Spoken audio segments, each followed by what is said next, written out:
What if the storybook romance you wished for turned into a nightmare you couldn't escape? This is the reality of Larry and Rebecca Fenton, whose lives were changed forever when one of them was murdered in a hail of gunfire.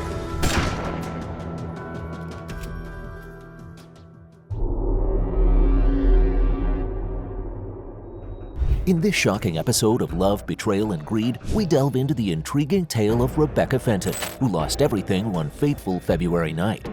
Prepare to uncover the chilling true events surrounding Rebecca, a woman whose life took a treacherous turn when her husband's murder shattered her picture-perfect world. Stay till the end as we peel back the layers of mystery surrounding this case that will leave you questioning everything you thought you knew about love, betrayal, and fairy tales. Brace yourself as you tune in for today's bite-sized true crime recap. Dark betrayal, wife shatters the fairy tale. Rebecca Fenton had a rough childhood. Before she became Rebecca Fenton, she was Rebecca Thudden, a child of addiction and neglect. Born in 1967 to a young and troubled mother Karen, Rebecca was exposed to alcohol and drugs right from the get-go. She never knew her father, who suffered from bipolar disorder, and when she was only 2 years old, she was taken away from her mother by Child Protective Services and placed in foster care. She never saw Karen again until she was 30 years old, when her mother tracked her down and called her out of the blue. Karen wanted to share some family medical history with her long-lost daughter, and Rebecca agreed to meet her. They hit it off and started to bond over their shared experiences. However, Rebecca didn't tell Karen everything about herself.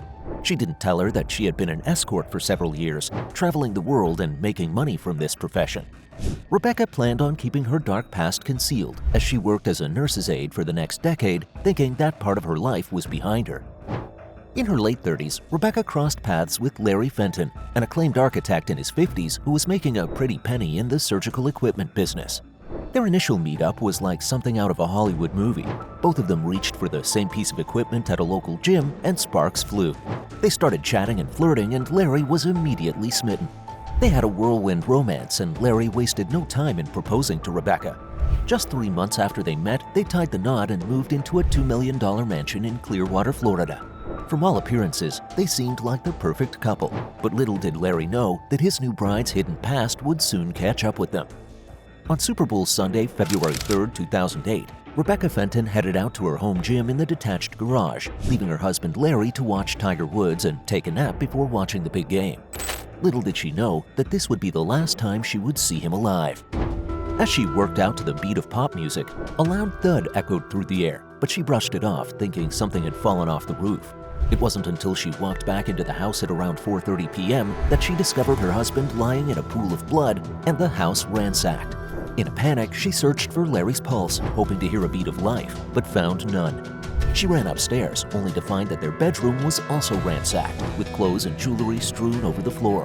Frightened, she ran outside and called 911. The first responders arrived quickly, but it was too late.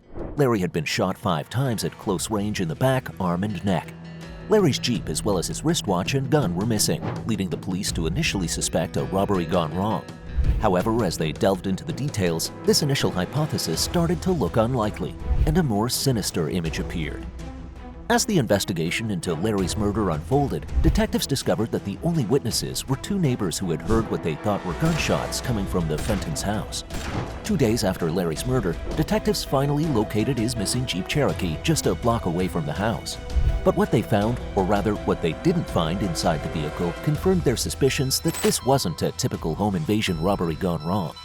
The only items found in the abandoned Jeep were some costume jewelry, a jar of coins, Larry's iPod, and his laptop computer. Detectives were left scratching their heads, wondering why any thief would have left these items behind. It seemed likely that the Jeep had been removed from the house to create the appearance of a burglary, a decoy to send the police on a wild goose chase.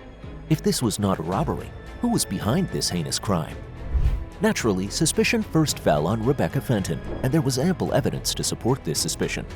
During an interview, Rebecca said that she had touched Larry 3 times while checking his pulse. But here's the catch. There was not a single trace of blood on her clothes. How did she touch Larry 3 times without getting any blood on her, despite Larry lying in a pool of his own blood? What made matters worse was investigators observing footage of Rebecca laughing gleefully with the police officer.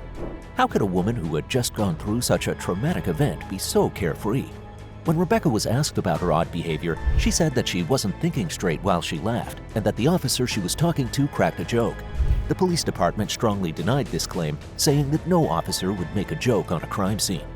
Another damning piece of evidence emerged when a search of her car revealed a plastic bag under the passenger seat containing a .38 caliber revolver belonging to Larry, with 5 spent casings inside. The exact number of bullets fired in the house. The gun was determined to be the murder weapon, but no forensic evidence was found on it. Other items, including Larry's car keys, jewelry, and the keys to the gun case, were also found in the bag. Rebecca was tested for gunshot residue, but the test came back negative. Police suspected she may have washed it off or worn gloves. When shown the items found in her car, Rebecca appeared genuinely shocked and confused about how they got there. She even passed 3 polygraph tests. Rebecca also outright rejected the allegations, saying that she was being framed by the murderer. But why would a random burglar go through all of this trouble to frame her? She didn't have any answer for this. After several rounds of questioning, the detectives had to finally let Rebecca go. Despite their suspicions, they didn't have enough evidence to arrest her. They could not place her at the crime scene during the murder, and there was no eyewitness or forensic evidence tying her directly to the death of her husband. Investigators eventually uncovered a potential financial motive for Rebecca. She stood to inherit a $1 million life insurance policy, as well as bank accounts, investments, and their house. Further investigations, however, revealed that the couple had a prenup, meaning she had more to gain financially by staying married to Larry. Despite there seemingly being enough substantial evidence against Rebecca for the prosecutor to send this case to trial, the police failed to charge her with any criminal offense. Over the next 6 years, she continued to live in the same mansion where her husband was killed. That is, until disaster struck again. Years after the murder, the heat was turned up on Rebecca once again when the home she once shared with Larry mysteriously burned to the ground. Clearwater Police Detective Michael Hasty revealed that arson investigators found evidence of fire accelerants, leading him to believe that if Rebecca didn't do it herself, she certainly arranged to have it done. However, Rebecca, who had gone broke and was in need of money, claimed she had nothing to gain from the fire, not even an insurance payout. She insisted that she would not have benefited financially from the house burning down as it was in foreclosure. Despite her protests, the suspicious and high-profile nature of the fire caught the attention of cold case investigators who had been assigned to re-examine her husband's murder. During the initial investigation, police had all the evidence to charge Rebecca with her husband's murder, except they were missing one important thing: an eyewitness, or at least someone who could testify that Rebecca had committed this murder. Ironically, it was Rebecca herself who led detectives to what they were looking for when she called 911 to report a domestic disturbance with her boyfriend, Alfred Nolan. Nolan told detectives that during a fight, Rebecca had held a knife to his throat and threatened to kill him like she killed Larry. Nolan told detectives that during a fight, Rebecca had held a knife to his throat and threatened to kill him like she killed Larry. Nolan's story was also confirmed by a few of his colleagues who said that Nolan had narrated the same story to them as well. Despite Nolan having credibility issues, the police now finally had something to take this case to the next level. And 6 years after the murder of Larry Fenton, the police charged Rebecca with first-degree murder. In no time, the case was taken to trial. In November 2015, a jury found Rebecca Fenton guilty of first-degree murder, and a judge sentenced her to life in prison without the possibility of parole.